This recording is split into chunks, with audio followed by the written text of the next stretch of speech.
great audience today, and today we're tasting sauerkraut. Now in German, sauerkraut means soured cabbage. You can make your own at home, but it takes at least 6 weeks really for that flavor to develop.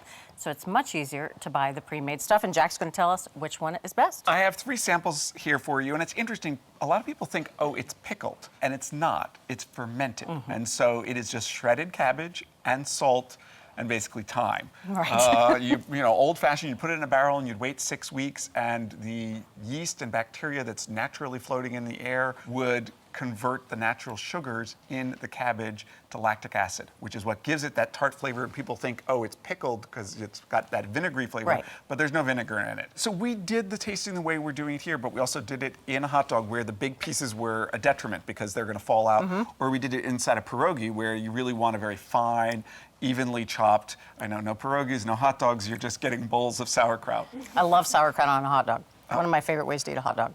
Now, some brands add preservatives. As it turns out, the ones with preservatives are the ones in the refrigerator case because the plastic bags they use in the refrigerator case are porous and it will oxidize the cabbage over time. And so they put these preservatives that you can taste. Some of these will have a little bit of what I would call a chemical aftertaste that is coming from the preservatives that they're adding. And we found that the shelf-stable versions, the ones that are either in a jar or in a can, taste fresher than the ones that are in the refrigerator case. So usually you think, oh, the refrigerator case is going to be fresher tasting and it's a higher quality. In this case, the best sauerkraut is in a jar or in a can. So what are you thinking of these sauerkrauts? Definitely sour. I definitely have a favorite. All right. And it would be this one. Very bright, very tangy. It's a little bit moist, which I like. This one is still a little crunchy, which isn't bad. I wouldn't mind more seasoning on that. Okay.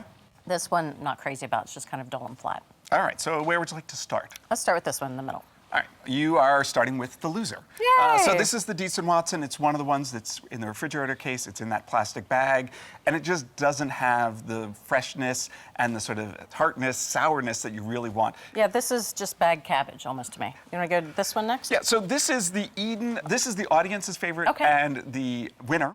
This is in a jar, but I got to say, there was a runner-up. Okay. And you chose the runner-up. This is the Libby's that's in a can. And really, either a jar or a can, it's pretty much the same. There are no preservatives in it. It's just the cabbage and salt. Those are the best choices. Well, there you go. There is a winning sauerkraut. If you like the runner-up, like I did, go for Libby's sauerkraut. But if you want to go with the winner, it's Eden Organic Sauerkraut. Thanks for watching Cook's Country from America's Test Kitchen. So what'd you think? Leave a comment and let us know which recipes you're excited to make, or just say hi. Now you can find links to today's recipes and reviews in the video description. And don't forget to subscribe to our channel. See you later. Alligator.